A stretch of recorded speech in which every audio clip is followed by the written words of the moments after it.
राष्ट्रवादीचे आमदार राजेंद्र शिंगणेंनी एक खळबळजनक वक्तव्य केलं। जिल्हा बँकेच्या अडचणीमुळे नाईलाजाने अजित पवारांसोबत आहोत असं शिंगणे म्हणाले।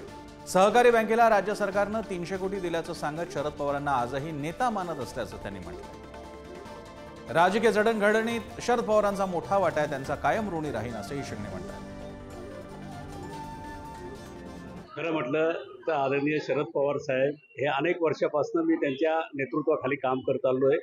जवळपास आता 30 वर्ष झाले मी त्यांच्या नेतृत्वाखाली काम करतो आणि माझ्या जडणघडणीमध्ये राजकीय जडणघडणीमध्ये मी मान्यच करतो की आदरणीय पवार साहेबांचा त्याच्यामध्ये फार मोठा वाटा आहे आणि हा आयुष्यभर त्या बाबतीमध्ये मी निश्चितपणे ऋणीच राहणार आहे।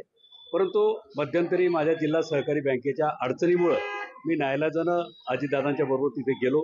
आज जिल्हा सहकारी बँकेला 300 कोटी रुपये राज्य सरकारने त्या ठिकाणी दिलेले आहेत। परंतु निश्चितपणे आदरणीय पवार साहेब हे नेहमीच माझ्याकरता आदरणीय राहतात।